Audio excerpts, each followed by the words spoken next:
There is a ship at the bottom of the ocean right now that no one has ever found. Not a ship from 1,000 years ago. Not a vessel so old that its disappearance belongs to another era, another world, a time before records were kept or searches were conducted. A ship that sailed within living memory. A ship that carried people names, faces, families waiting at ports. A ship that sent a distress signal, or didn't. A ship that simply ceased to exist on the surface of the water and has not been seen since.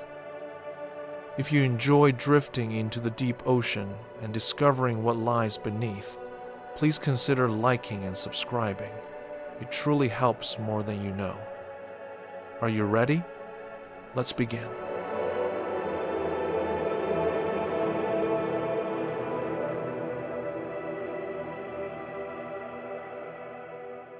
The ocean covers 71% of the surface of this planet. It has an average depth of 3,688 meters. At its deepest point, the Challenger, deep in the Mariana Trench, it descends to nearly 11,000 meters below the surface. The total volume of water in the world's oceans is approximately 1.335 billion cubic kilometers. These numbers mean almost nothing to the human mind. They are too large. They exceed every intuitive framework we have for understanding space and distance.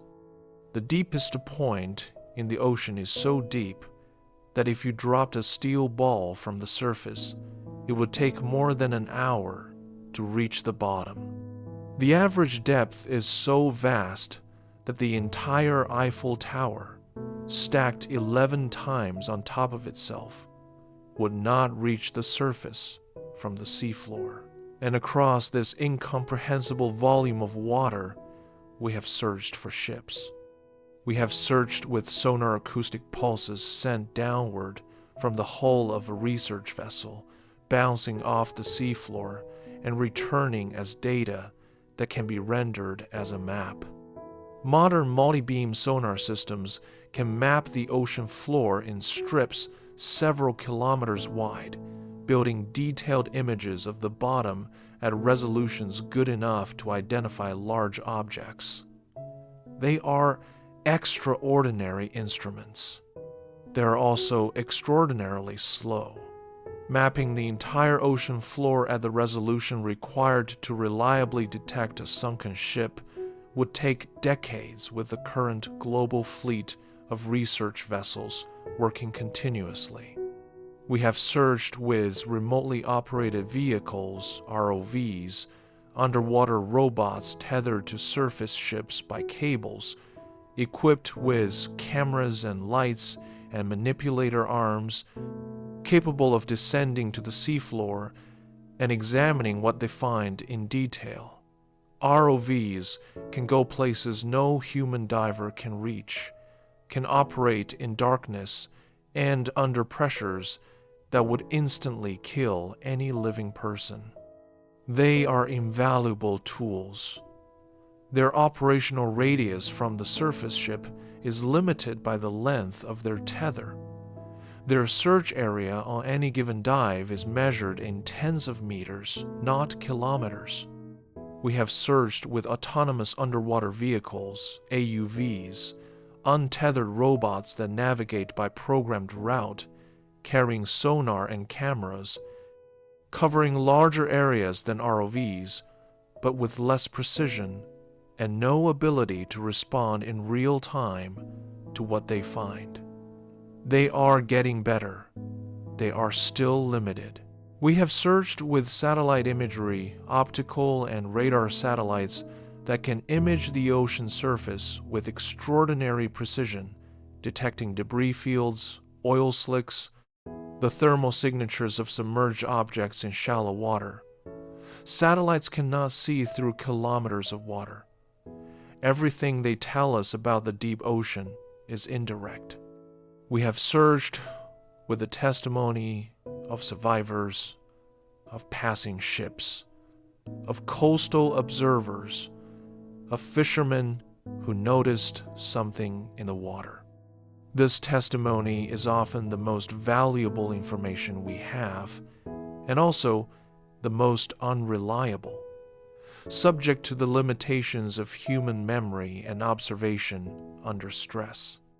And despite all of this, despite decades of improving technology, despite the resources devoted to some of the most extensively searched disappearances in maritime history, the ocean has kept its ships.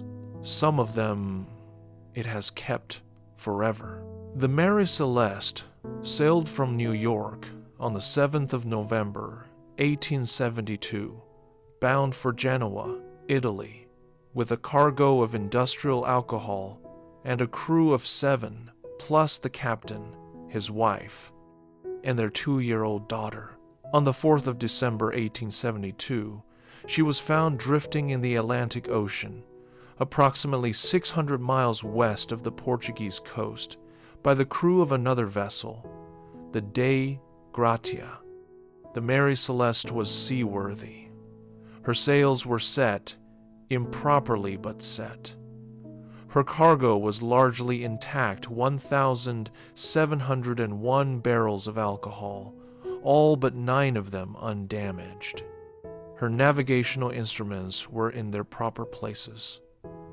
The captain's logbook was present and had been maintained, with the last entry dated November 25, 10 days before the discovery. Food was prepared in the galley. Personal belongings of the captain and crew were in their quarters, clothing, pipes, valuables that no one fleeing the ship in a hurry would have left behind. The single lifeboat was missing. The crew of 10 people, the captain, his wife, his daughter, and 7 sailors was gone. They were never found. This is the most famous maritime mystery in history, and it is not actually a disappearance in the strictest sense. The ship was found, even if the people on it were not. But the Mary Celeste established a template for everything that followed. A vessel here, and then not here, and the ocean offering no explanation. In the 150 years since the Mary Celeste was discovered drifting in the Atlantic, investigators, historians, and amateur theorists have proposed dozens of explanations for what happened. The cargo of alcohol, improperly sealed, might have produced a flammable vapor that panicked the crew into abandoning ship in fear of an explosion that never came. A waterspout might have partially swamped the deck, causing the captain to order evacuation before the ship righted itself. The chronometer might have been faulty, causing the captain to believe he was in shallower water than he was, leading to a navigation decision that ended in disaster for the lifeboat. There are less credible theories involving pirates, mutiny, and phenomena that belong more to fiction than to fact. None of these explanations is definitive. None of them explains all of the evidence: the prepared food, the intact cargo, the personal belongings left behind, the logbook maintained until 10 days before the discovery, the missing lifeboat.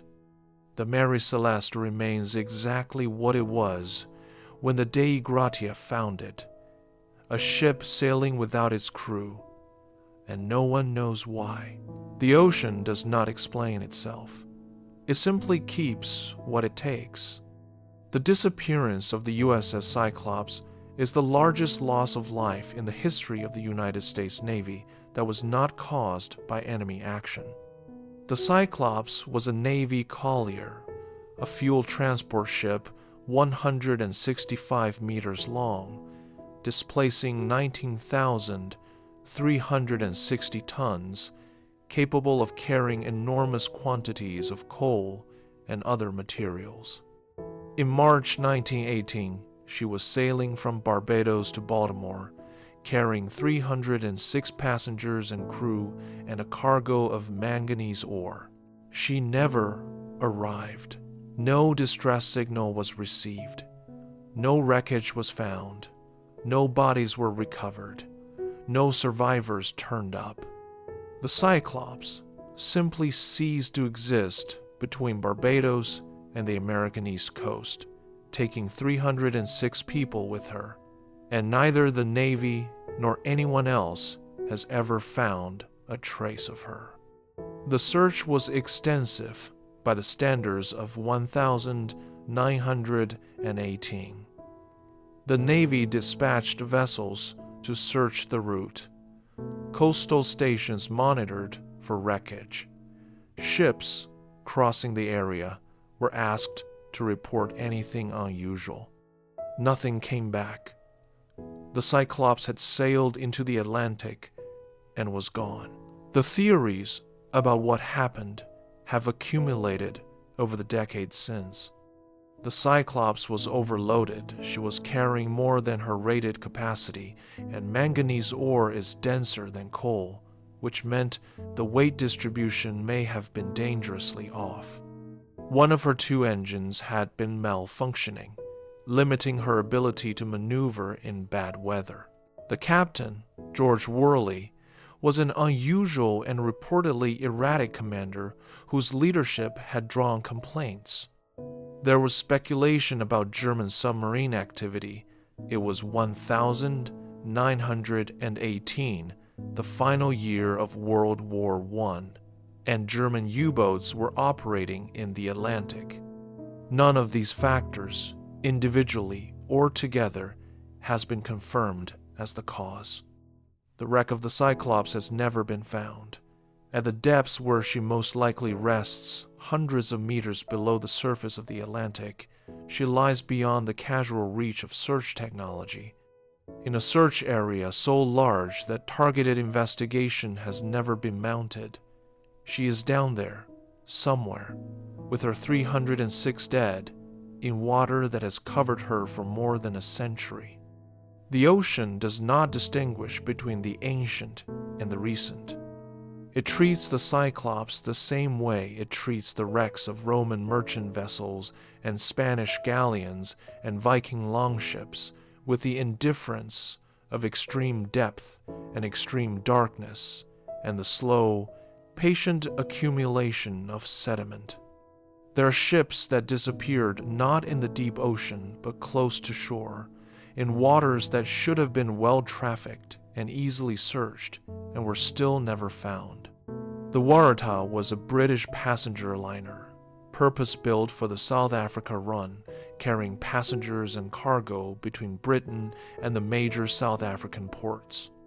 On the 26th of July 1909, she sailed from Durban toward Cape Town, carrying 211 passengers and crew. A passing ship saw her off the South African coast, then nothing. The weather along the South African coast in late July is frequently severe. The region where the Agulhas Current meets the open South Atlantic is known for sudden, violent storms, for waves that can reach extraordinary heights when the current opposes a strong southwesterly swell. The Waratah was widely considered to be top-heavy, prone to rolling excessively in rough seas. The combination of a severe storm and an unstable vessel is the most widely accepted explanation for her disappearance. But the Waratah vanished in a relatively busy shipping lane, in daylight, in waters that were searched within days of her failure to arrive. The search was thorough by the standards of 1,909 ships crisscrossed the area. Lookouts scanned the surface. Coastal stations were alerted. Nothing was found. No bodies, no wreckage, no life preservers or cargo from her holds. More than a century later, the wreck of the Waratah has still not been conclusively identified. Several expeditions have searched for her. Sonar surveys have identified possible targets on the seafloor. ROV dives have examined some of them. None has been confirmed as the Waratah. She lies somewhere off the South African coast, in water that is not particularly deep by oceanic standards, a few hundred meters in most of the likely search area, and she has not been found. The ocean does not give up its ships simply because they are close. Proximity to shore is not proximity to understanding. The Waratah is as lost as the Cyclops, as definitively absent from human knowledge, even though she disappeared in a region where ships passed daily and the search began almost immediately. This is the first thing to understand about ships that disappear. The ocean's ability to conceal is not a function of depth alone. A ship in 200 meters of water, in poor visibility, in a region where currents move sediment and biological growth obscures surfaces rapidly, can be as effectively hidden as a ship in 4,000 meters. The ocean is not simply a matter of depth. It is a matter of concealment, active, continuous, comprehensive concealment by a medium that is perfectly suited to keeping secrets. The second thing to understand is the scale of the search problem. The ocean surface covers 361 million square kilometers. A ship that disappears leaves, initially, no fixed position, only a last known position and a presumed route, and even these may be inaccurate. If the ship changed course, if it was further along or behind schedule than expected, if it was pushed off course by weather or current, the last known position may be kilometers from where the sinking actually occurred. And a ship sinking in rough weather, in darkness, far from other vessels, sinks quickly. The debris field at the surface is dispersed by wind and current within hours. By the time a search begins, the surface evidence may already be gone. What remains is a wreck on the seafloor, and the seafloor is large and dark and covered in sediment, and the wreck is a specific object in a specific location that may be anywhere within a search area of thousands of square kilometers. Finding it requires either extraordinary luck or extraordinary systematic effort, and the systematic effort required is, in many cases, beyond what has been mounted. The disappearance of Malaysian Airlines flight MH370 on March 8, 2014 is not a maritime story in the traditional sense. It is an aviation disaster, but it is perhaps the most important demonstration in recent history of what the ocean can conceal, and for how long, and at what cost to those who search. MH370 departed Kuala Lumpur bound for Beijing with 239 people aboard. It disappeared from radar. Satellite data indicated that it continued flying for approximately 7 hours after its last radar contact, eventually coming down somewhere in the southern Indian Ocean. The search that followed was the most expensive in aviation history. Hundreds of millions of dollars, years of effort, the deployment of the most sophisticated underwater search technology available. The primary search zone covered approximately 120,000 square kilometers of the southern Indian Ocean seafloor at depths ranging from 1,000 to 4,000 meters. It was mapped with unprecedented precision. Autonomous underwater vehicles spent months traversing the seafloor, building sonar maps at resolutions that could detect objects the size of a car. The seafloor geology of a previously unmapped region of the Indian Ocean was characterized in more detail than any equivalent area had been characterized before. The plane was not found in that search zone. A subsequent search, covering an additional 25,000 square kilometers, was also unsuccessful. Debris from MH370 has washed up on the shores of the western Indian Ocean pieces of the aircraft's interior and exterior, identified by investigators as components of a Boeing 777. This debris confirms that the plane came down in the Indian Ocean and has been slowly dispersed by the currents of that ocean since 2014. The main wreck, the fuselage and engines and the bodies of 239 people, is somewhere on the seafloor of the southern Indian Ocean. Despite the most extensive, best-funded, most technologically sophisticated underwater search in history, it has not been found. The Indian Ocean is deep. The search area is large. The exact location of the crash is unknown. The satellite data constrains it to an arc of possible positions, but does not specify a point. The combination of these factors has defeated a search effort that would have found the wreck in almost any other environment on Earth. What the MH370 search demonstrated, more clearly than any previous event, is that the ocean's concealing power is not a function of old technology or inadequate resources. It is a function of scale. The ocean is simply larger than our ability to search it, even when we bring everything we have. The wreck of MH370 will probably be found eventually. The search has not ended. Private contractors and research institutions have continued to investigate. The debris field washing up on Indian Ocean shores continues to provide information. Better technology will be deployed. But as of now, the largest aviation search in history has not located its target. And the 239 people aboard MH370 are in the same category as the crew of the Mary Celeste and the passengers of the Cyclops, and the 211 aboard the Waratah, gone, somewhere in the ocean, not found.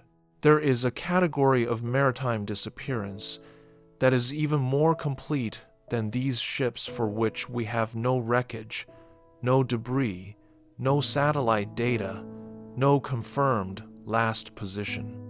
Ships that sailed and were simply never heard from again, leaving nothing behind except a record of their departure and the absence of any record of their arrival. The SS Orang Medan is perhaps the most disturbing example and also the most disputed. According to accounts that circulated in the late 1940s and early 1950s, a Dutch freighter called the Orang Medan sent a series of distress signals in 1947 that were received by ships in the Strait of Malacca and by American listening posts. The signals described the crew dying in circumstances that were not clearly explained, ending with a final transmission, the Morse code equivalent of "I die before going silent." When rescue ships reached the vessel and boarded it, they found the entire crew dead, their bodies in positions suggesting terror, faces frozen in expressions of horror. Shortly afterward, the ship caught fire and sank. This is a remarkable story. It is also, in the view of most serious researchers, almost certainly not true, or at least not true in the form in which it has been told. Extensive research has failed to confirm the existence of a ship called the Orang Medan in any maritime registry of the era. The distress signals cannot be corroborated. The rescue ships that allegedly responded to the distress call have not been definitively identified. The story appears to have originated in a 1947 Dutch newspaper article and was subsequently retold and embellished in ways that have obscured whatever factual core, if any, it may have had. But the Aral Maidan story, true or false, points to something real.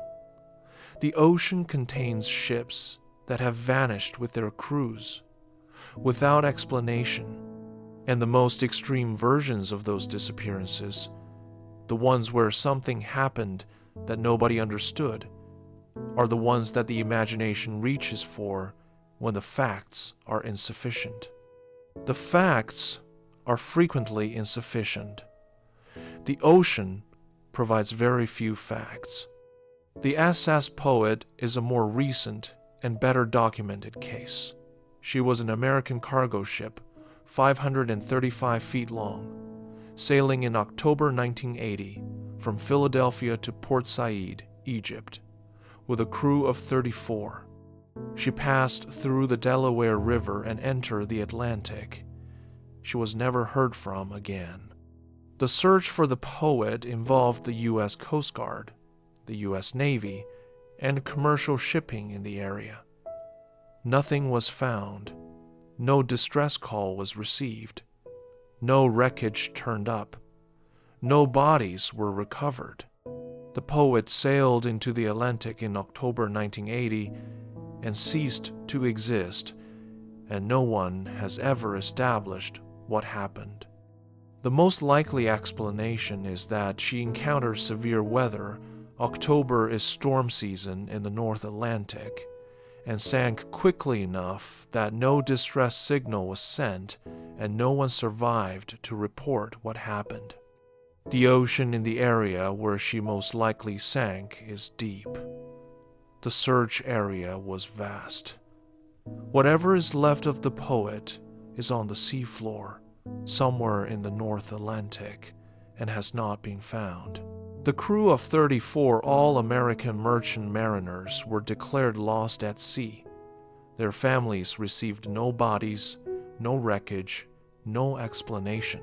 The poet simply stopped existing, and the ocean kept what it took.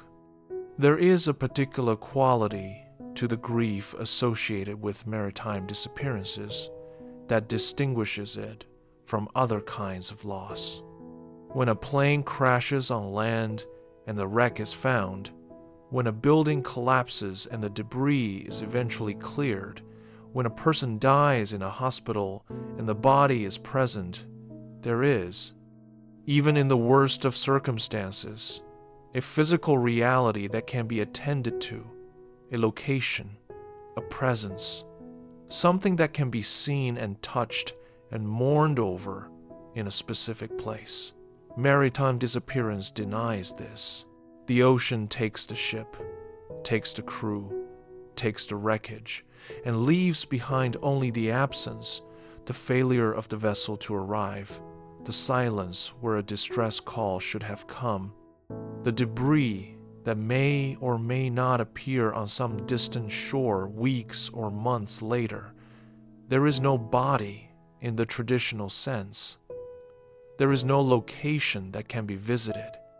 There is only the ocean, vast and indifferent, keeping what it has taken somewhere in its incomprehensible volume of dark water.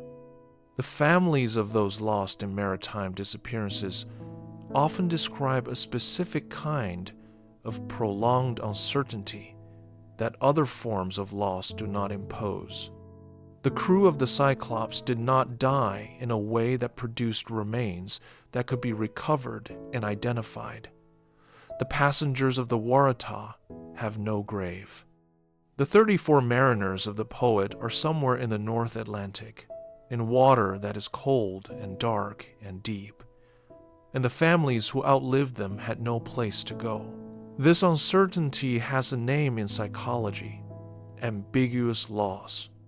It is the condition of mourning someone who is neither definitively present nor definitively gone, whose absence cannot be confirmed by the physical evidence that grief traditionally requires.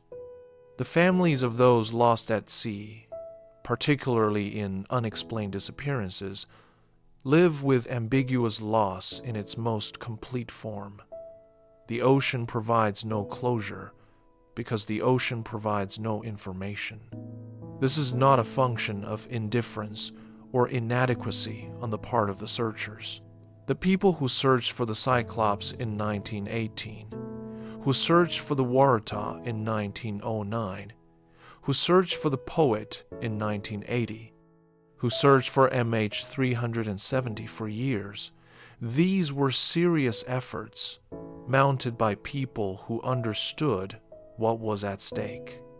The ocean defeated them, not because they were not trying hard enough, but because the ocean is genuinely larger than our capacity to search it. And this is the condition that the families of the missing understand, in a way that is almost impossible to communicate to those who have not experienced it. The ocean is big enough to keep a secret forever. It has done so before. It will do so again. The technology for finding things in the ocean has improved dramatically over the last half-century, and the rate of improvement is accelerating. The tools available to searchers today would have been incomprehensible to the investigators who searched for the Cyclops in 1918 or the Waratah in 1909, and yet the ocean continues to conceal. The wreck of the Titanic was found in 1985, 73 years after she sank, in 3,800 meters of water in the North Atlantic. The search that found her used cutting-edge technology for its era deep-towed sonar sleds that could image the seafloor at depths far beyond the reach of conventional equipment. The finding of the Titanic was celebrated as a triumph of technology over the ocean's concealing power, and it was. It was also a demonstration of how long the ocean can hold something even when people are actively looking. The wreck of the Bismarck, the German battleship sunk by the Royal Navy in 1941, was found in 1989, 48 years after her sinking, in approximately 4,800 meters of water in the North Atlantic. The wreck of the Hood, the British battlecruiser sunk by the Bismarck in the same engagement, was found in 2001, 60 years after she sank, in 2,800 meters of water.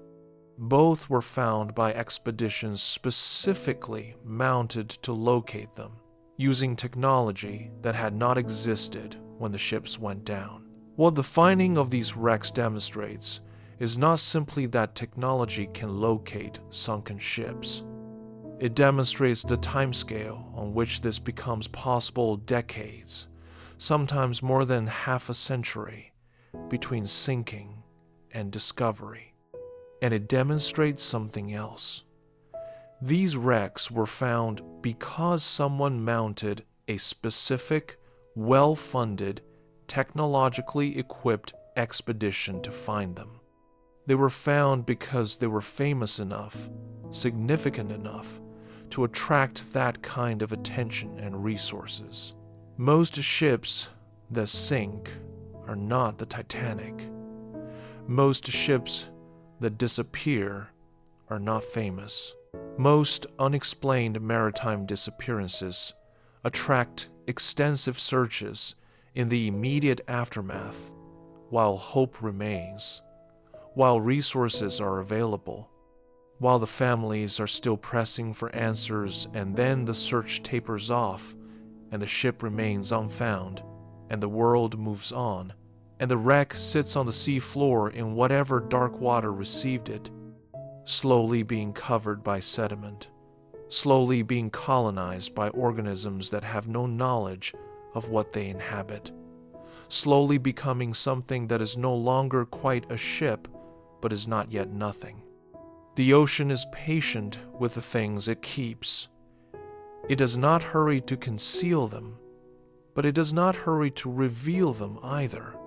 It simply holds them in the darkness and the cold and the pressure for as long as nothing comes to find them. There are ships that have been missing for so long that finding them would constitute not merely a maritime achievement, but a historical one. The resolution of mysteries that have persisted for generations. The HMS Erebus and HMS Terror disappeared in the Canadian Arctic in 1845. They were part of the Franklin Expedition, an ambitious British attempt to navigate the Northwest Passage, the sea route through the islands of Arctic Canada that connects the Atlantic and Pacific Oceans.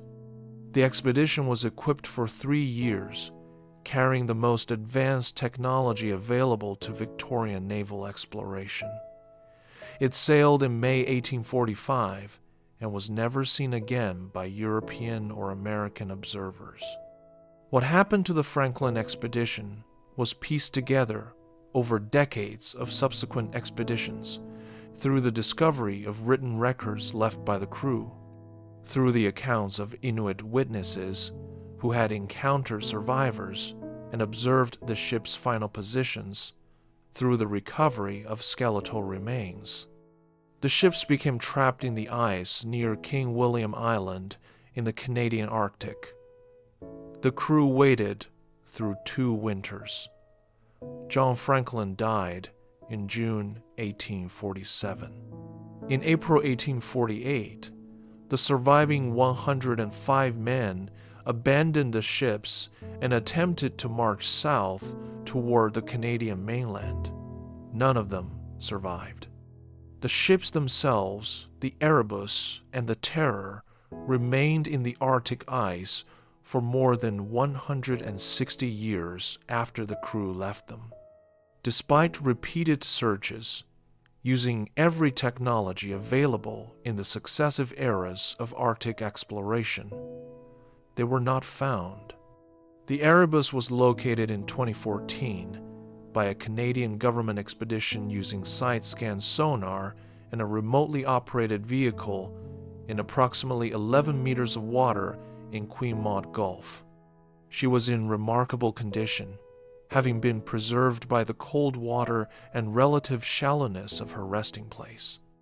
The Terror was found in 2016 in Terror Bay on King William Island in approximately 24 meters of water, also in extraordinary condition. Both ships had been seen by Inuit at some point after the crew abandoned them to the Inuit oral history, which had long been available to searchers but not always taken seriously, described the ship's approximate positions with accuracy that proved, when the wrecks were found, to be remarkably precise. The Franklin ships were found after 169 years. The technology that found them existed for decades before the search that succeeded. What was lacking was not the tools, but the combination of historical research, Inuit knowledge, and sustained targeted effort that the 2014 and 2016 expeditions brought together.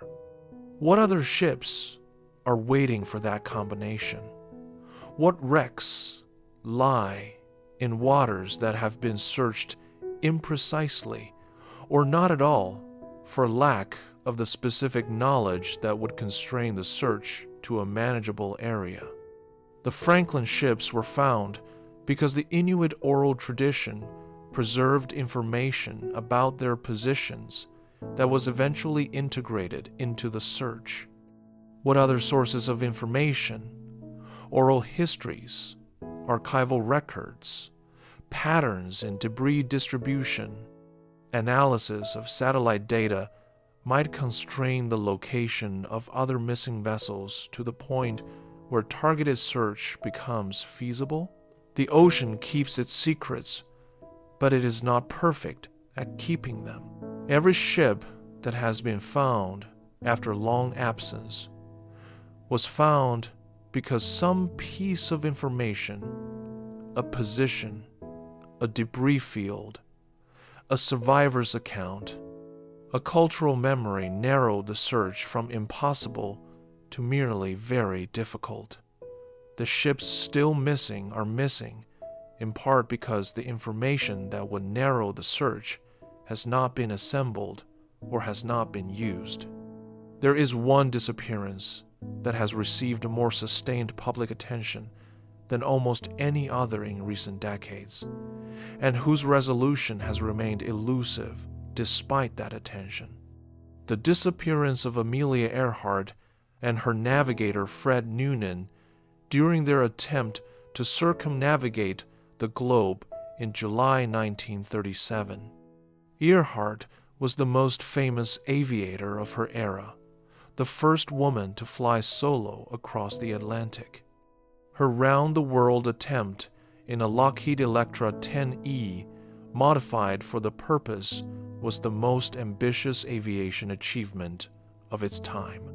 On the 2nd of July, 1937, she and Noonan departed Lae, New Guinea, bound for Howland Island, a small uninhabited island in the Central Pacific.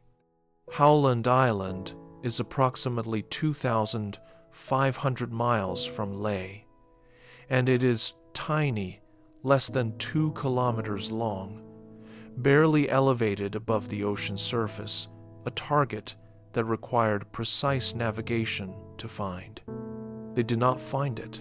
The Coast Guard cutter Itasca, stationed at Howland Island to assist in the landing, received radio communications from Earhart that indicated she was searching for the island but could not locate it.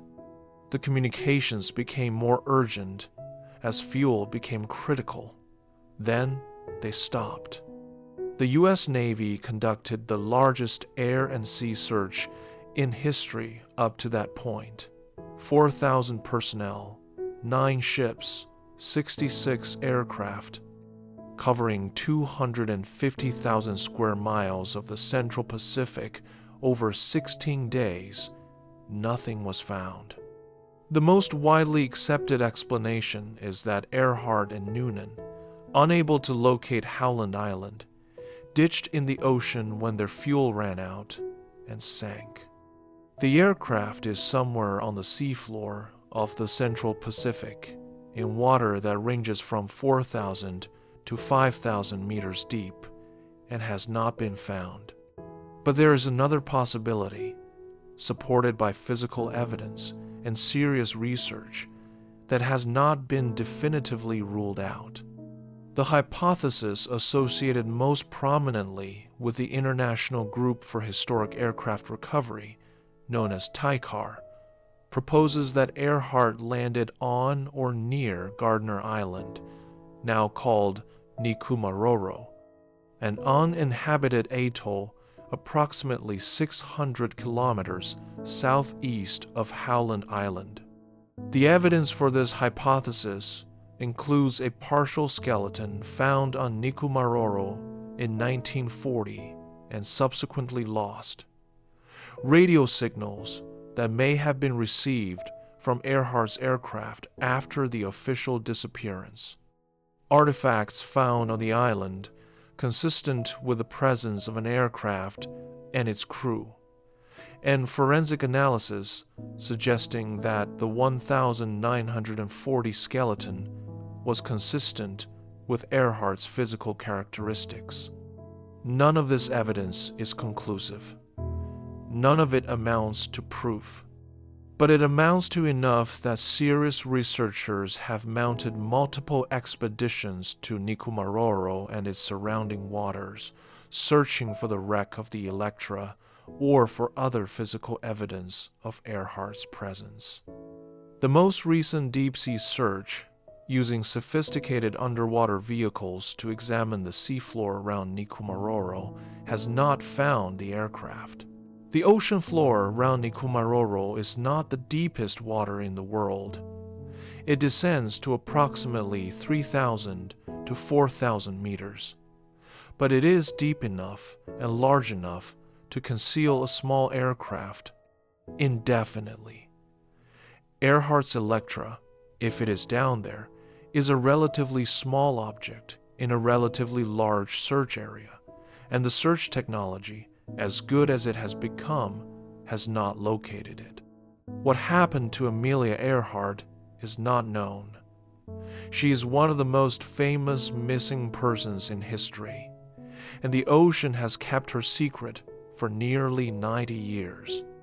The ocean has kept ships since the first moment humans put boats on water. It has been collecting them for thousands of years, the wrecks of Bronze Age traders in the Mediterranean, of Phoenician merchant vessels, of Roman grain ships, and Chinese junks, and Arab dhows, and Norse longships, and Spanish treasure galleons. The seafloor is littered with them, far more than have ever been found.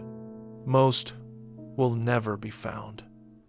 The ocean floor is too large, too dark, too deep, too thoroughly covered in sediment and biological growth for systematic survey at the resolution required to identify individual wrecks.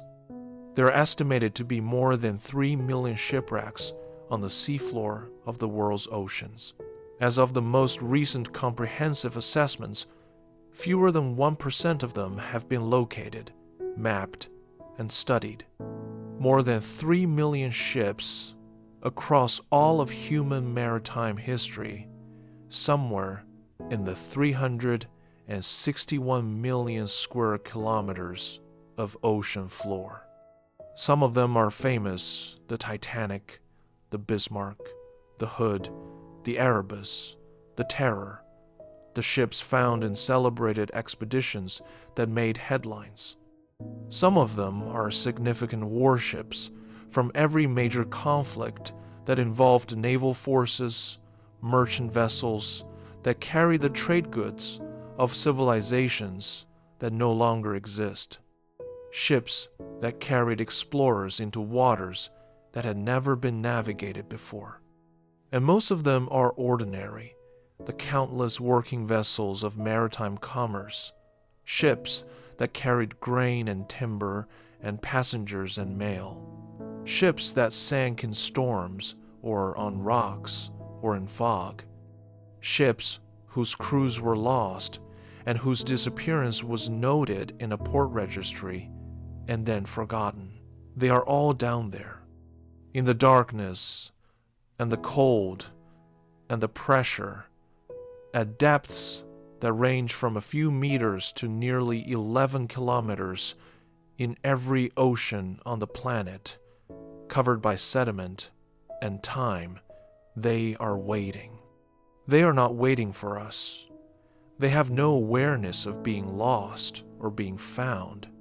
They are simply objects in a medium, subject to the physics of corrosion and pressure and biology, slowly being transformed from ships into something else, into artificial reefs, colonized by organisms that have no knowledge of what they inhabit, into sediment as the wooden parts decay and the metal parts corrode, into nothing, eventually, if the process runs long enough.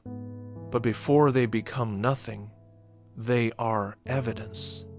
They are physical records of events that affected human lives, the lives of the crews who sailed them, the families who waited for them, the communities that depended on the trade they carried.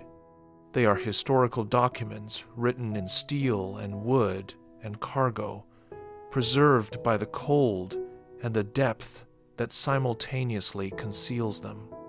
Every ship on the ocean floor is a story that has not yet been fully told, because the most direct physical evidence of what happened, the ship itself, has not been examined.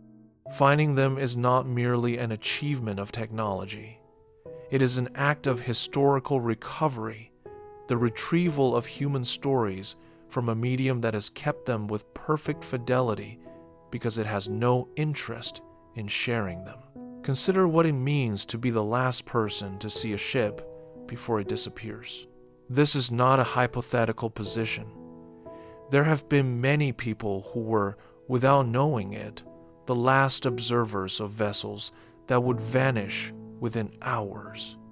The captain of the SS Lurcher, which passed the Waratah off the South African coast on the 26th of July 1909, saw her sailing in conditions he described as heavy. He continued on his way. The Waratah continued on hers. He arrived. She did not. He was the last person to see the Waratah. The last known witness to a ship that 211 people were aboard, that was sailing normally as far as anyone could tell, that would be gone within some period of hours that no one can specify, in circumstances that remain unknown. He saw her and sailed past her, and did not know that she was about to disappear from the world. This is the condition of witnessing that the ocean creates. Ships pass each other in the open sea. They exchange signals. They note each other's positions and headings, and they continue on their separate routes. Most of the time, both ships arrive. Occasionally, one does not. And the last observer, the last person to see the ship that does not arrive, carries, often without knowing it for some time, a kind of inadvertent historical significance. The ships that disappeared without any witness at all, the Cyclops, the Poet, the scores of vessels that sailed into the ocean and ceased to exist without being seen by any other ship, without sending any distress signal, left nothing, even this substantial. No last observer, no final image, just a departure record and the absence of an arrival. What happens in the space between departure and disappearance? For most of these ships, we do not know. The evidence that would tell us what happened, the behavior of the vessel in its final hours, the weather conditions it encountered, the mechanical failures or human decisions that led to its loss, went down with it. It is on the seafloor, in whatever state the years have left the wreck, inaccessible in most cases, and unsearched in almost all of them. This is the deep structure of maritime mystery. Not that we cannot imagine what happened, but that we cannot know. We can construct hypotheses: the storm, the structural failure, the navigation error, the fire, the collision with an uncharted obstruction. For some disappearances, one hypothesis is clearly more plausible than others. For some, all the plausible hypotheses are roughly equally supported by the limited evidence available. For some, the evidence is so thin that any hypothesis is as good as any other. The ocean treats them all the same. It took the ship regardless of what sank it. It kept the ship regardless of what the truth is. The truth is somewhere at the bottom in the wreck, and the wreck has not been found. There is a ship that sailed from New York in December 1872 without a crew, and a ship that sailed from Philadelphia in October 1980 with a crew that was never found.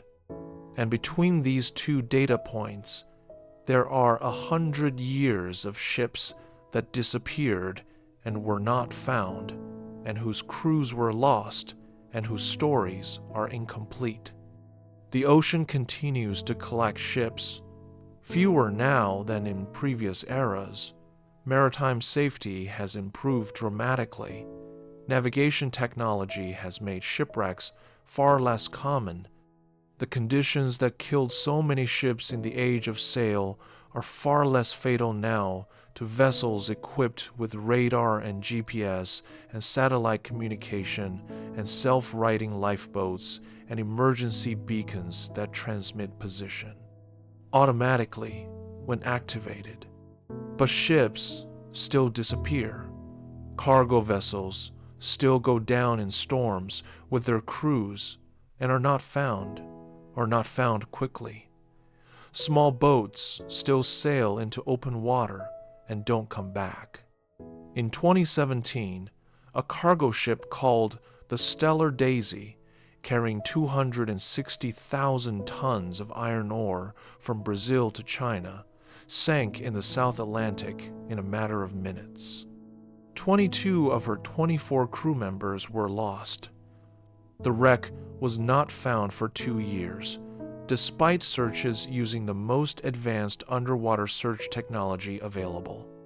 It was located in 2,019 inches, approximately 3,400 meters of water, the deepest shipwreck ever found.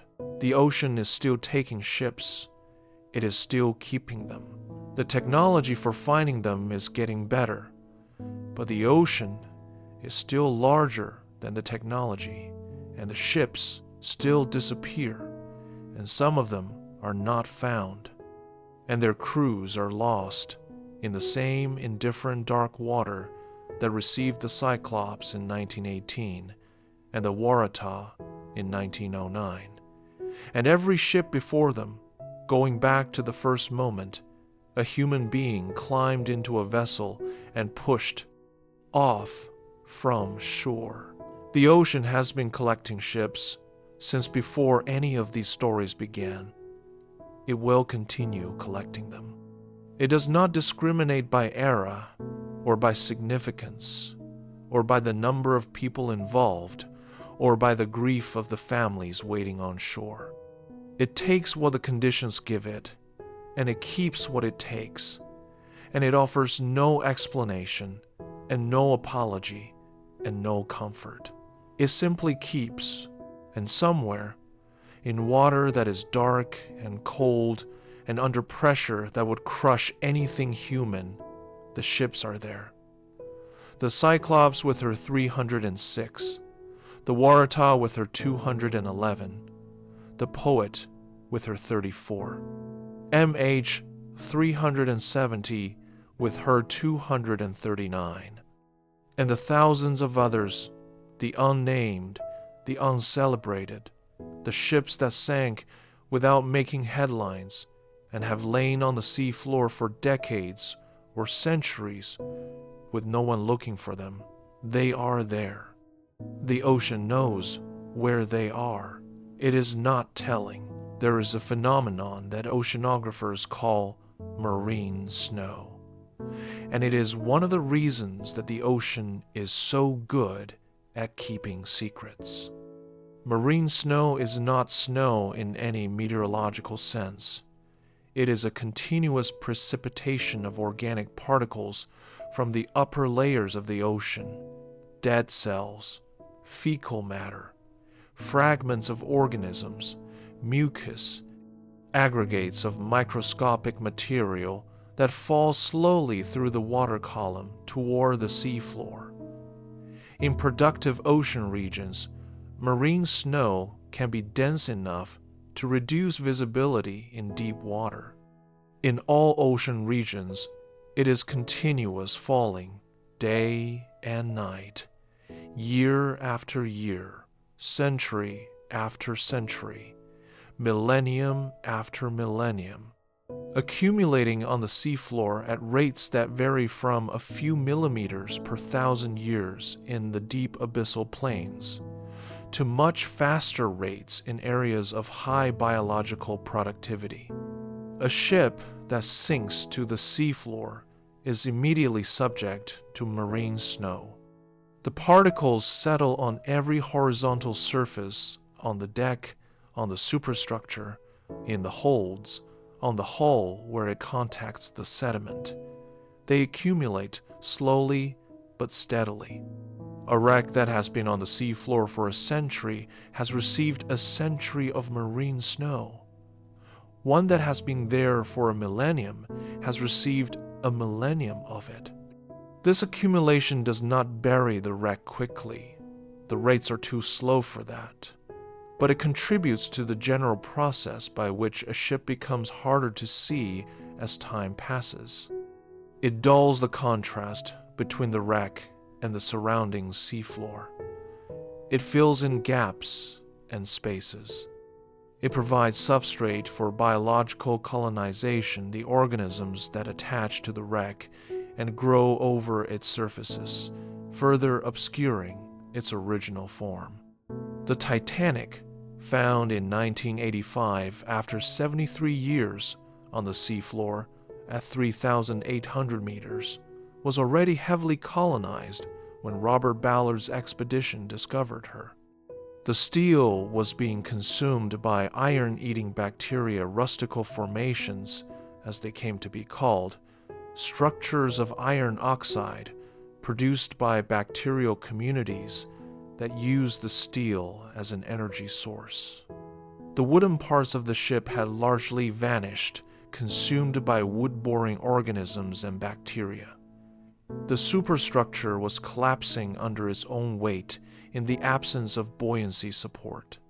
The Titanic, after 73 years, was already in the process of becoming part of the seafloor. The process has continued. The Titanic today, more than 110 years after her sinking, is in significantly worse condition than when she was first found. The rusticles are consuming the steel at rates that some researchers estimate will reduce much of the hull to an unrecognizable mound of iron oxide within a few decades. The ship is disappearing a second time, not into the water, but into the sediment and biology of the seafloor itself. This is the ultimate fate of every ship on the ocean floor. Wood rots, metal corrodes. Biological communities colonize and consume. Marine snow accumulates. Sediment buries. Given enough time, a ship on the seafloor becomes indistinguishable from the surrounding bottom. A mound of altered sediment, a slightly unusual topography, a concentration of certain elements in the sediment chemistry. Eventually, even these traces are dispersed by the slow processes of the deep ocean, and the ship is truly gone, leaving nothing. The ships that disappeared in the 19th century are in advanced stages of this process. The ships that disappeared in the 20th century are earlier in it. The ships that disappeared in the last few decades are still, in structural terms, relatively intact, but the process has begun.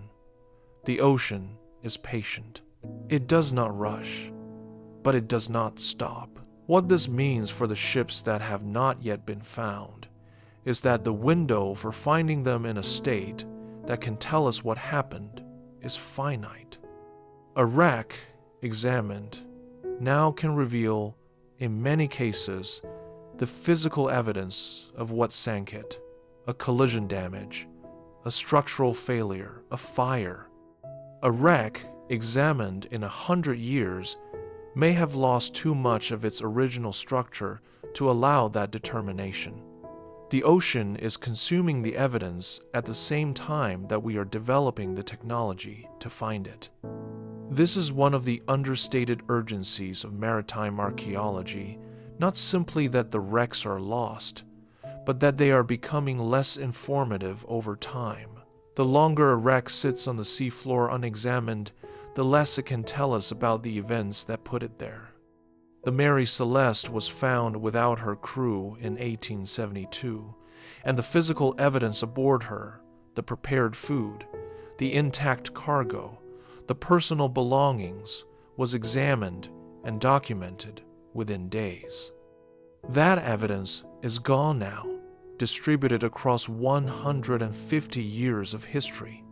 The ship herself was wrecked deliberately in 1885 after various ownership changes for the insurance money. There is nothing physical left to examine. For ships that went to the bottom intact, the physical evidence remains for now. The longer they stay on the bottom unexamined, the less there will be to examine when someone finally finds them. Consider the ships that have been found, the ones the ocean eventually gave up, or that technology found despite the ocean's indifference and what they have told us. The SS Edmund Fitzgerald sank on Lake Superior on the 10th of November 1975 during a severe storm in approximately 530 feet of water. She sank so quickly that no distress call was sent, and no survivors made it to the water. 29 crew members were lost. The wreck was found within days of the sinking by sonar and has been examined multiple times by ROV. What the examination of the Edmund Fitzgerald revealed was significant for maritime safety analysis of the wreck, suggested that the hatch covers, designed to keep water out of the cargo holds, had failed, allowing water to flood the holds and destabilize the ship. This finding, though not universally accepted, contributed to improvements in hatch cover design and inspection requirements for Great Lakes freighters. The wreck told a story that no survivor could tell because there were no survivors. The physical evidence, the position of the wreck in two pieces, the distribution of debris, the condition of the hatch covers provided information about the mechanism of sinking that would otherwise have been entirely unknown. This is what wreck examination can do. It can answer questions that nothing else can answer questions. About what happened in the final minutes. About the mechanical or structural failures that occurred. About the sequence of events that led from a functioning ship to a sinking one. These answers matter for more than historical reasons. They matter for safety, for understanding what kinds of ships are vulnerable to what kinds of conditions, for identifying design or maintenance problems that put crews at risk, for improving the regulations and practices that govern how ships are built and operated. Every unexplained maritime disappearance is, in the absence of the wreck, an unexplained safety concern. If we don't know why a ship sank, we don't know whether the same thing might happen to another ship of the same type in similar conditions. The Cyclops was a large naval vessel that disappeared without explanation in 1918. If she sank because of a design flaw in her class of ship, that flaw might have been present in other vessels of the same design. Without the wreck, the flaw cannot be confirmed and corrected. Without the wreck, the lesson cannot be learned. The ocean keeps not just ships, but lessons. It holds in its cold water the physical evidence of what went wrong, evidence that cannot be recovered without finding the wreck, evidence that has safety implications for every vessel that sails today in similar conditions. This is rarely discussed in the context of maritime mysteries. The focus is usually on the human stories, the crew, the passengers, the families waiting, the grief of the unexplained loss. These are the right things to focus on. But there's another dimension to the mystery that the ocean holds: the technical knowledge, the understanding of what happened and why. That could prevent it from happening again. The MH370 investigation has motivated improvements in aircraft tracking requirements. Even without the wreck, the disappearance demonstrated so clearly the inadequacy of existing tracking systems that regulatory changes followed. But those changes were made in the absence of the physical evidence that the wreck would provide. The black box recorders, if found, would tell investigators precisely what happened in the cockpit, what the crew did, what the aircraft did, what the sequence of events was. Without that information, the investigation has had to proceed on indirect evidence and inference. The wreck is out there. The black box recorders are sitting in 3,000 or 4,000 meters of dark water in protective cases designed to withstand exactly that pressure, preserving data that could answer the questions that have been open since 2014. They are there. They have not been found. The ships the ocean keeps are not only the ones that sank in disaster. There is another category of missing ships, vessels that were deliberately lost, that were sent to the bottom intentionally, for purposes that have not always been fully understood. During World War II, enormous quantities of material were sunk in every ocean on the planet, warships of every naval power, merchant vessels carrying war supplies, submarines and destroyers and aircraft carriers, and the small craft that accompanied them. Some of these wrecks are well documented, their positions known from the historical record of the battles in which they were lost. Others are not vessels sunk by submarines or mines or aircraft in circumstances where the attacking force survived, but the position of the sinking was not precisely recorded, or the records were lost, or the accounts were classified. There are wrecks of World War II vessels that have been located in the last decade that were not known to exist in those locations. Sonar surveys of the Pacific seafloor, conducted for environmental or commercial purposes, have identified objects that turn out to be the wrecks of naval vessels, Japanese destroyers, American submarines, the remains of battles that happened 80 years ago, and are only now being physically confirmed. Some of these wrecks carry human remains. They are, under international law and the policies of many nations, war grave sites that should be treated with the respect accorded to military cemeteries. But they are also, in some cases, located in areas where commercial fishing or mineral extraction or other activities might disturb them.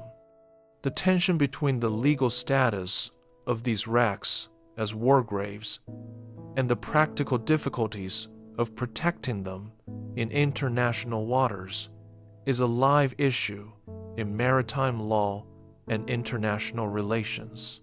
The wreck of the USS Indianapolis, a heavy cruiser sunk by a Japanese submarine in July 1945 with the loss of 879 sailors, was found in 2017, 72 years after her sinking, in approximately 5,500 meters of water in the Philippine Sea. She is the deepest wreck ever found, slightly deeper than the Stellar Daisy found 2 years later. The finding of the Indianapolis resolved a historical mystery. Her position had been known only approximately and provided some measure of closure for the families of the men who died aboard her, even though the wreck itself, at 5,500 meters, is beyond the reach of anyone who might wish to visit it. There are other wrecks from World War II and from every other conflict fought at sea that have not been found. Their positions are unknown or only approximately known. Their crews, the men who went down with them, are on the seafloor, in the cold and the dark, in waters that may or may not be mapped precisely enough to allow their eventual discovery. The ocean does not distinguish between the deliberately sunk and the accidentally lost. It holds them all with the same indifference, in the same darkness, subject to the same processes of corrosion and biological colonization and sediment accumulation. The circumstances of the sinking are irrelevant to the physics of what happens afterward. There is something that the ocean does to time. On the surface, time is continuous and progressive. It moves in one direction, accumulating, leaving the past further and further behind. The past is what has already happened, and it cannot be revisited. The Mary Celeste disappeared in 1872, and 1872 was over, and the people who were aboard her and the events of that voyage are as inaccessible as any moment that has passed. But on the sea floor, time behaves differently. The processes of the deep ocean are slow enough that objects placed there retain their form for periods that, on the human timescale, seem like permanence. The Titanic is still the Titanic, recognizable as a ship, in a way that nothing on the surface has been for 110 years. The Edmund Fitzgerald is still the Edmund Fitzgerald, in conditions that allowed a detailed examination of her hull damage decades after her sinking. The Erebus and the Terror were preserved well enough by the cold Arctic water that, when found after 169 years, they were in a condition that allowed detailed archaeological investigation. The deep ocean is a kind of time capsule, not intentionally, not by any design, but by the physics of cold and pressure and darkness and the slow pace of biological and chemical processes in an environment that is among the most stable on the planet. Ships that go there are preserved, imperfectly and incompletely, but genuinely preserved, in a way that nothing on the surface is preserved.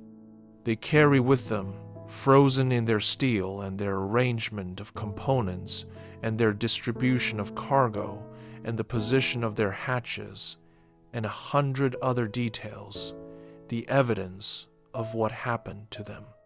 This evidence is what maritime archaeology seeks. It is the reason that finding a wreck is not merely a technical achievement, but a historical one. The recovery of physical information from an era that has otherwise left only written and photographic records. The wreck is primary evidence. It was there. It experienced what happened. It carries the physical record of those events in its damaged hull, its scattered cargo, its arrangement of components that reflects the violence or the slow flooding or the structural failure that put it on the bottom. The ships the ocean keeps are archives. They are physical documents of human history, preserved by the same indifferent medium that makes them so difficult to find. They hold, in their steel and wood and cargo, the answers to questions that have been open for decades or centuries. And they will hold those answers for as long as the ocean holds the ships, which is, for all practical purposes, forever. Unless someone finds them, the technology is improving. The maps of the seafloor are becoming more detailed. The autonomous vehicles that can survey large areas at depth are becoming more capable, their sensors more sensitive, their endurance longer, their ability to navigate complex terrain better. The artificial intelligence systems that can analyze sonar data and identify potential targets are becoming more sophisticated, reducing the time and expertise required to examine the enormous volumes of data that deep sea surveys produce. The ocean is losing its advantage slowly. The gap between what we can find and what the ocean is hiding is narrowing, decade by decade, as the tools get better. Ships that were effectively invisible to 1990s technology are now findable with current methods. Ships that are effectively invisible to current methods may be findable with the methods of 2040 or 2060. The Cyclops is down there, somewhere in the Atlantic, with her 306 dead. The Waratah is somewhere off South Africa, with her 211. The Poet is somewhere in the North Atlantic, with her 34. Amelia Earhart's Electra is somewhere in the Pacific, with whatever physical evidence it carries about what happened in the final hours of her last flight.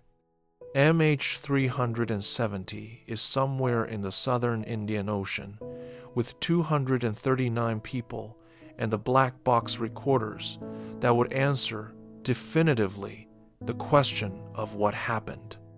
They are not gone. They are hidden. They are in the dark, in the cold, under pressure, in water that does not yield information easily or quickly. But they are there, and the tools that will find them are getting better. And eventually, for some of them, perhaps not all of them, but for some, the ocean will stop keeping its secret. Not because it wants to, not because it has run out of patience or felt some obligation to the families of the missing, or decided that the mystery has gone on long enough, but because we kept looking. And the ocean, in the end, is only water. It is very deep water, very dark water, very cold water covering a very large surface. But it is only water, and water keeps secrets only as long as no one finds the right way to look. The ships are there. We are looking. The distance between the two is closing. Right now, somewhere on the ocean floor, in darkness that no light has penetrated for decades or centuries, a ship is lying in the sediment. Its crew is there, or the memory of its crew is there, in the objects they left behind: a boot, a personal photograph, the tools of their trade. The ocean covers it. The organisms colonize it. The sediment slowly accumulates. And somewhere on the surface, a sensor passes overhead, building a map. An algorithm analyzes the data.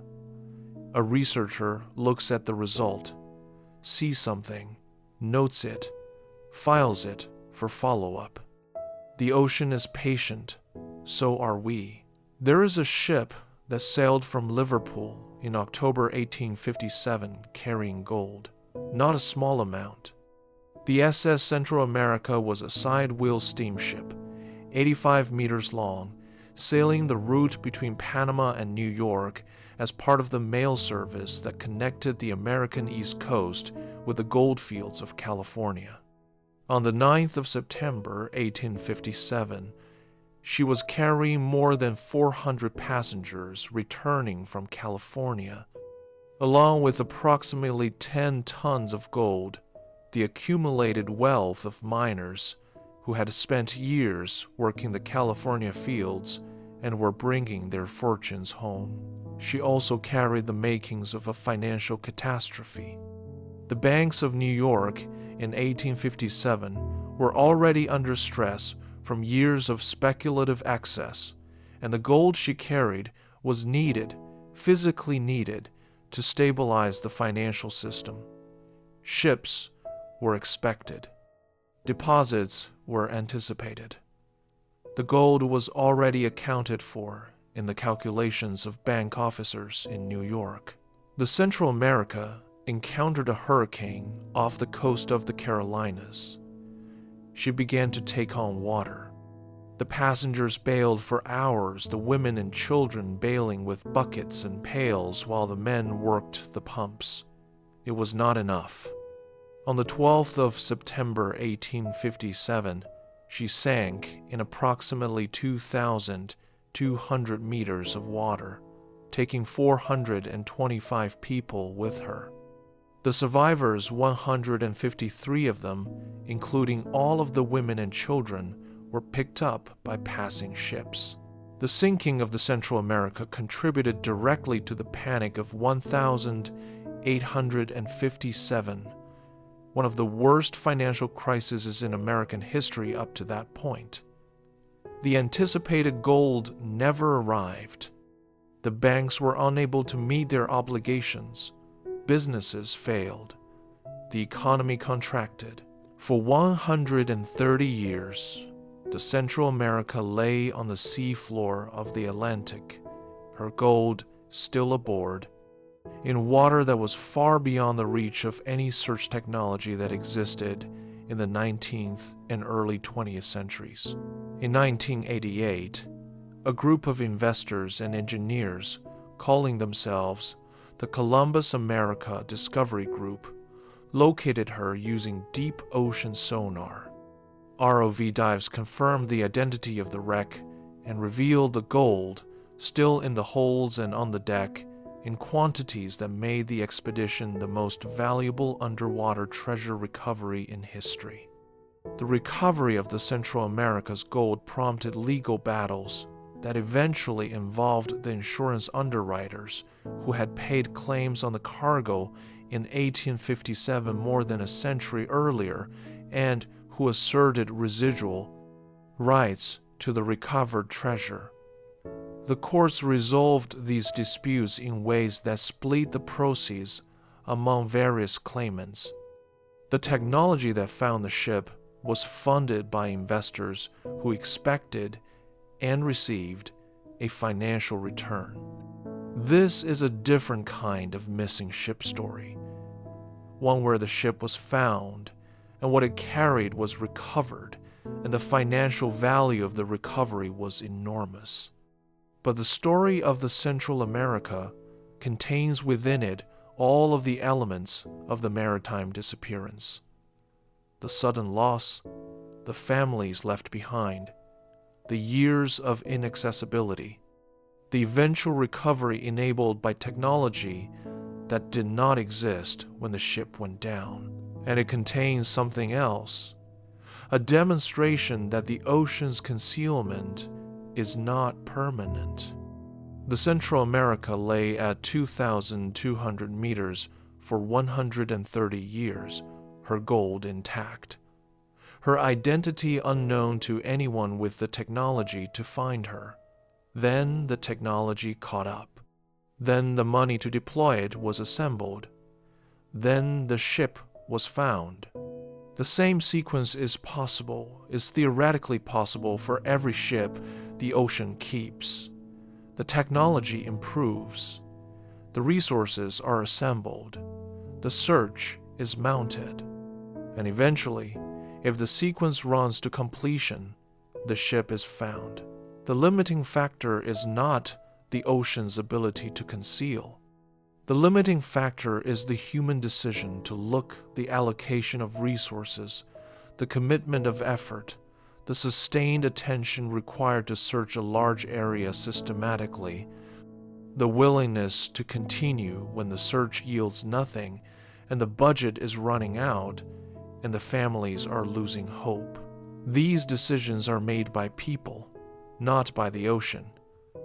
The ocean has no preference about whether the ships are found. It simply holds them, as it has always held them, with the indifferent permanence of physics and chemistry and the cold, dark pressure of the deep water. The decisions about looking are ours. There is one more ship that deserves to be considered before this story ends, not because it is the most famous or the most tragic or the most recently lost, but because it illustrates, better than any other case, the full complexity of what it means for a ship to disappear into the ocean. In 1928, an airship called the Italia, commanded by the Italian explorer Umberto Nobile, crashed onto the Arctic ice north of Svalbard during an expedition to the North Pole. Nobile and 8 crew members were thrown onto the ice when the airship's cabin broke away.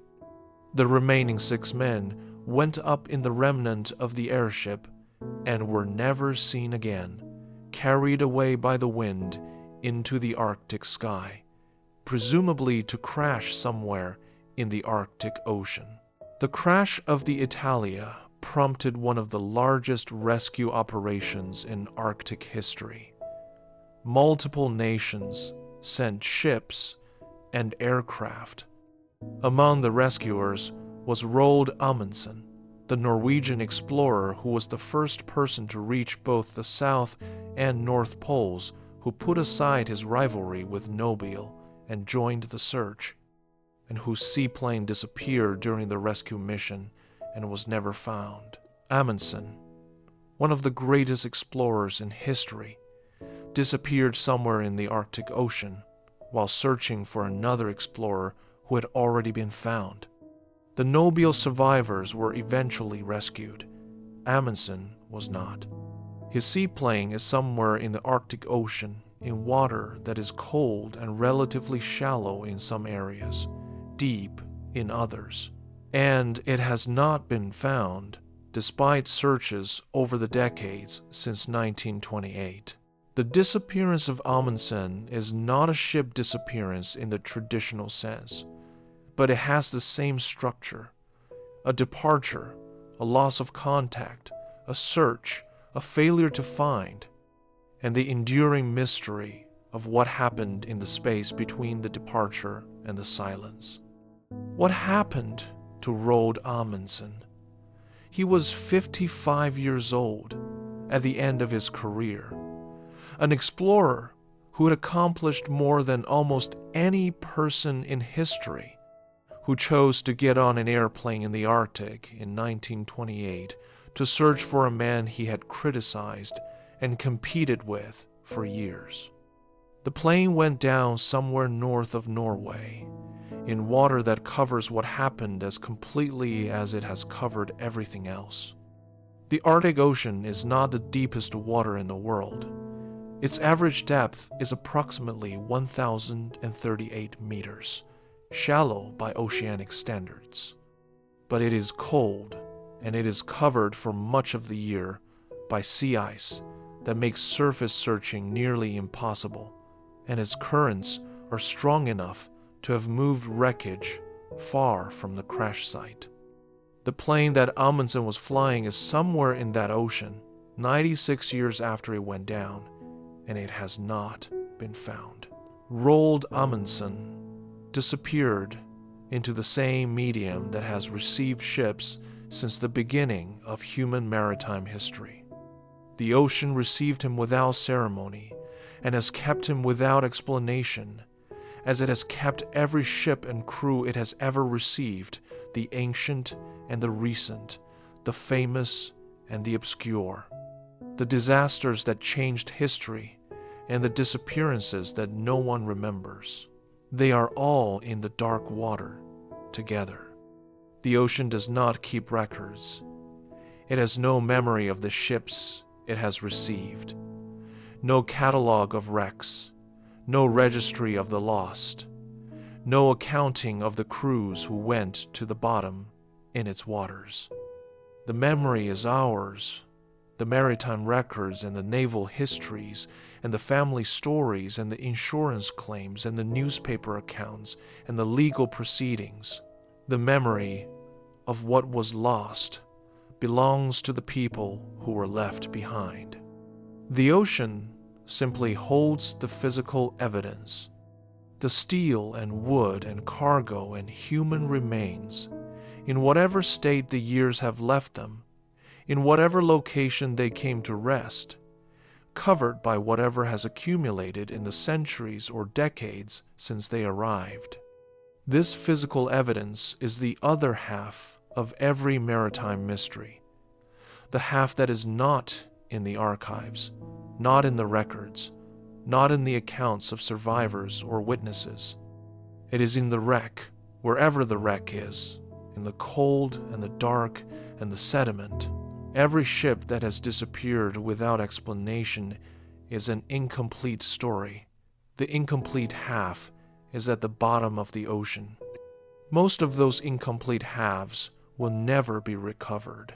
The ocean is too large, the wrecks too many, the resources for systematic searching too limited.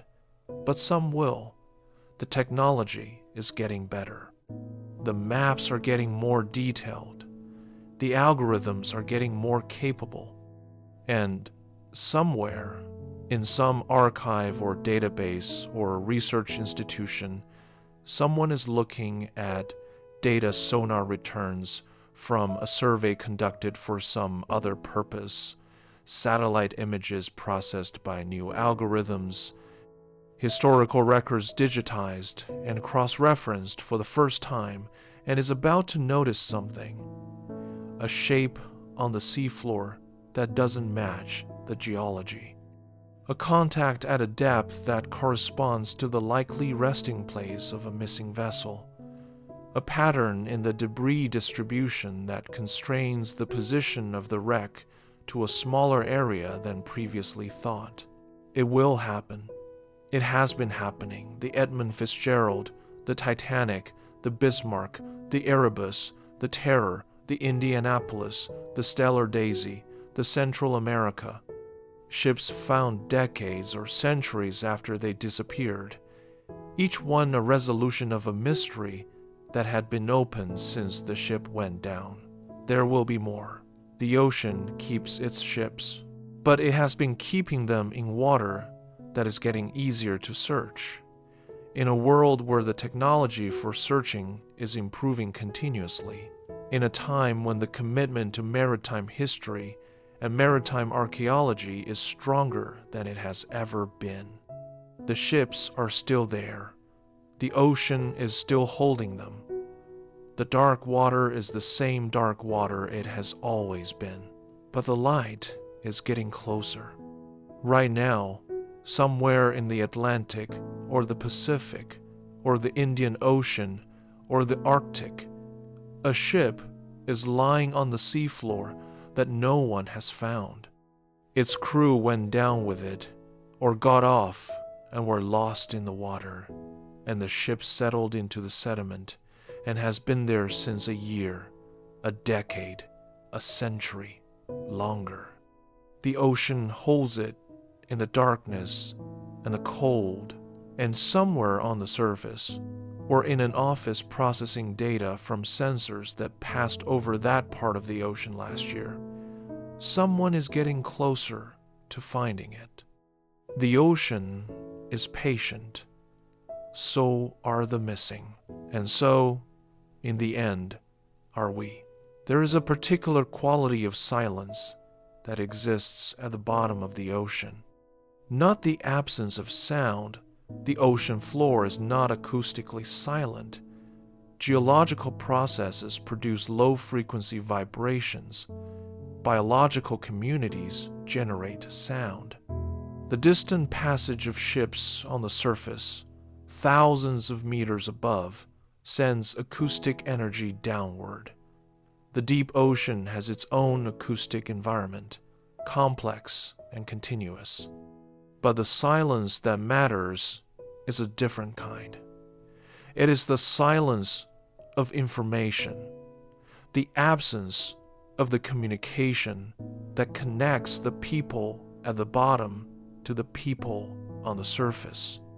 A ship on the seafloor cannot tell anyone where it is.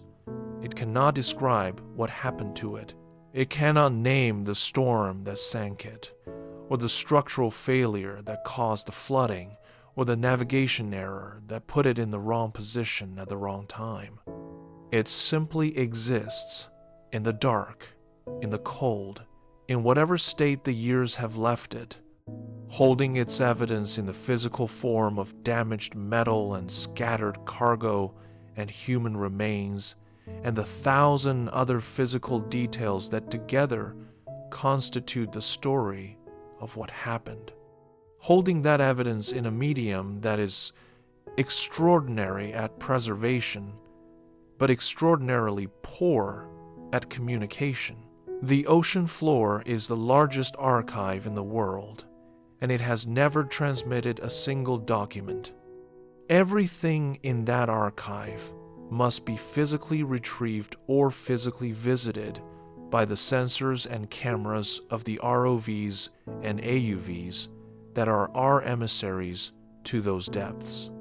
The archive does not send its contents upward. We must go down to read it. And going down is hard. It is expensive. It is time-consuming.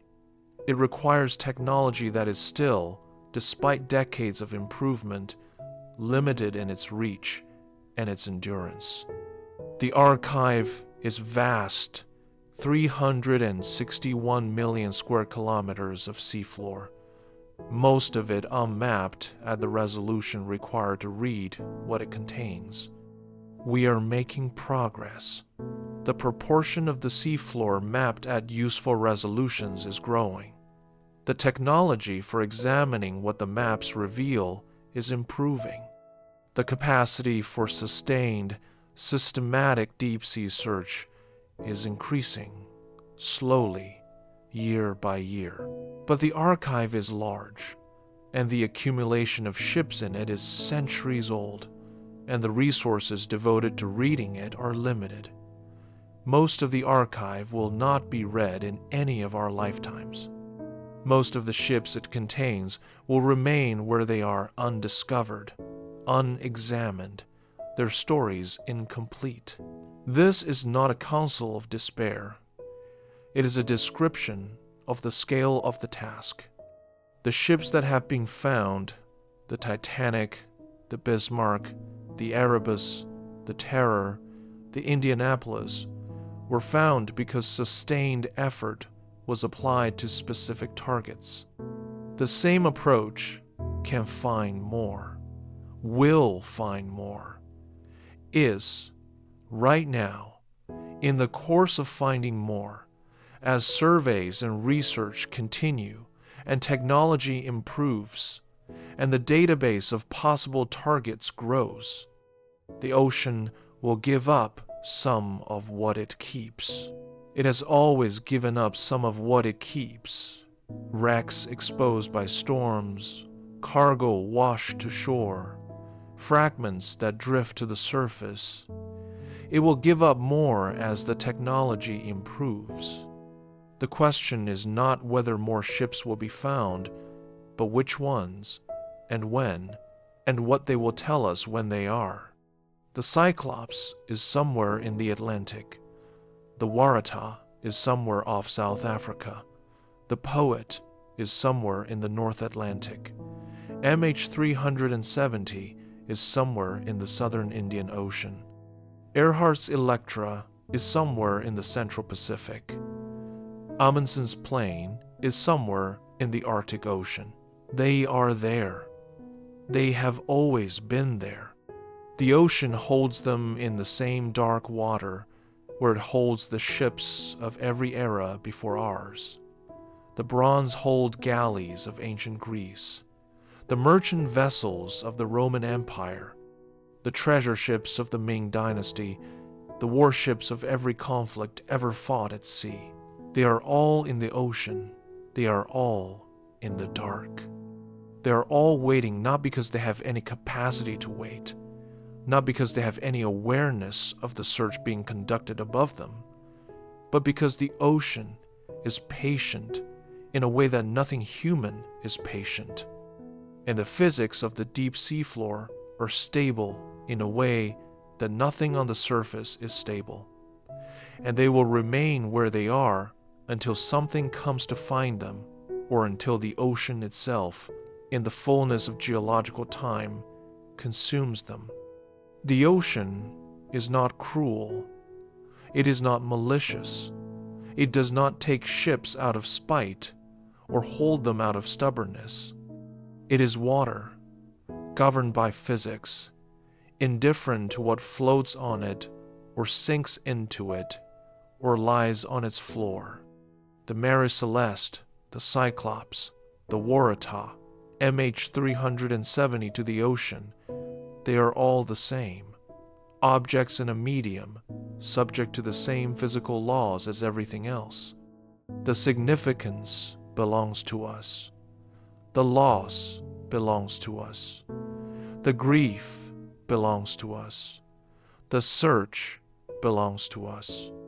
And the ships are there, in the dark, with whatever they know about what happened, the physical evidence of their final hours, the record of the storm or the failure or the error or the violence that put them on the bottom, waiting for the instruments and the algorithms and the researchers and the funding and the sustained effort that will, eventually for some of them, close the distance between the bottom and the surface. Not all of them. The ocean is too large for all of them, but some. And each one that is found is a story completed, an absence filled, a mystery resolved, a family that waited, given the only answer the ocean has to offer, the physical reality of what happened, preserved in the cold and the dark, for as long as it took for someone to come and look. The ships are there. We are looking. There are ships on the ocean floor that have been there longer than the nations that built them. The Ottoman Empire sent ships to sea. The ships of the Mughal Navy sailed the Indian Ocean. The fleets of the Aztec Empire there were none. The Aztecs had no ocean access. But the ships of the Spanish Empire that conquered them sailed in waters where their wrecks now lie, in conditions that have preserved their wooden hulls and metal fittings and ceramic cargo in extraordinary detail.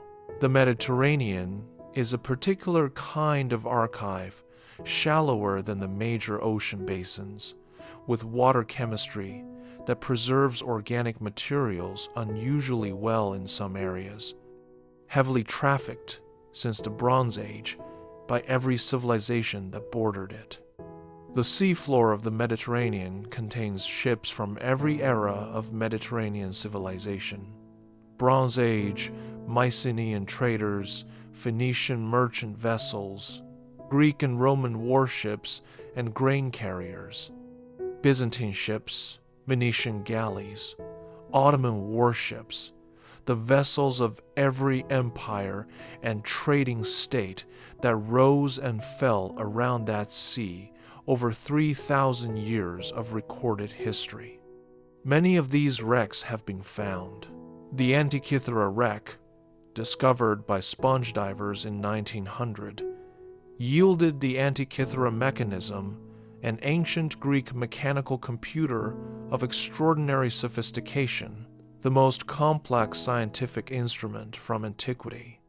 The Cape Caledonia wreck, found in 1960, was the first systematic underwater excavation of an ancient shipwreck and transformed the understanding of Bronze Age Mediterranean trade.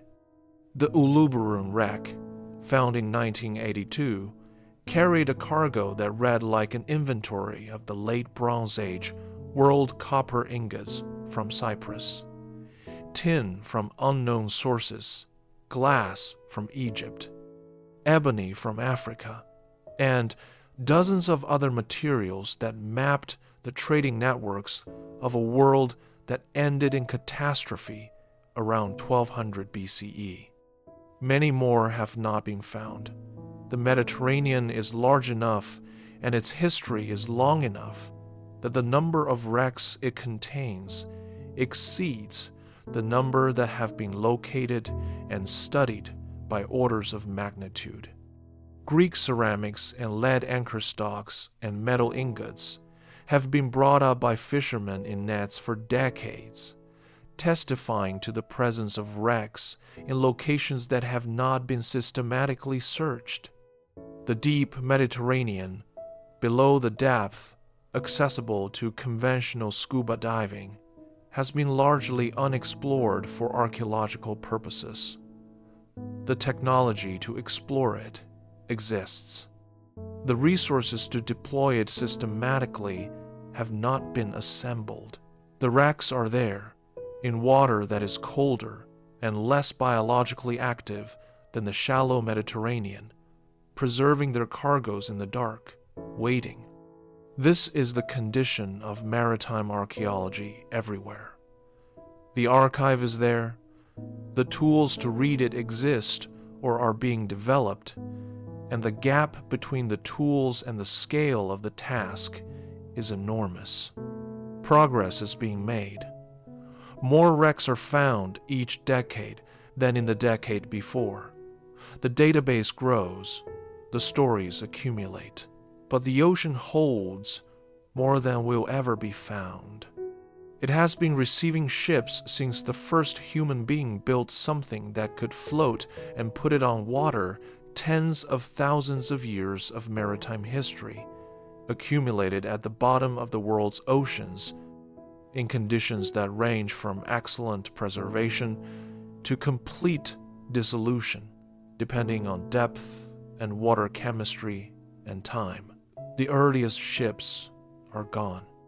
Wood does not last indefinitely, even in the best underwater conditions, and the earliest watercraft were wood or hide or reed or other organic materials even more vulnerable to decay. The vessels that first carried human beings out of sight of land, the boats that colonized the Pacific Islands and the Americas and Australia, the watercraft of the first maritime civilizations, these are gone, their materials long since consumed by the ocean's biology and chemistry. What remains is what the ocean conditions allow to survive the more recent ships, the ones with metal fittings or metal hulls, the ones in water cold enough or deep enough to slow the processes of decay. The archive begins, effectively, with the Bronze Age, because that is when ships started incorporating materials durable enough to survive on the seafloor. From the Bronze Age to the present is approximately 3,000 years of maritime history, 3,000 years of ships sailing and sinking, of storms and rocks and warfare and structural failure, of the ocean receiving what the conditions gave it, 3,000 years of archive, most of it unread. We are at the beginning of learning to read it. Right now, in the dark at the bottom of the ocean, there is a ship that no one has found. It has been there for some number of years, perhaps a decade, perhaps a century, perhaps longer. It arrived on the seafloor in some manner quickly, in a catastrophic sinking, or slowly, settling as it flooded, and it has been there since. The organisms have colonized it. The sediment has begun to accumulate on its surfaces. The processes that will eventually transform it from a ship into an anomaly in the seafloor geology are underway. Nobody knows exactly where it is.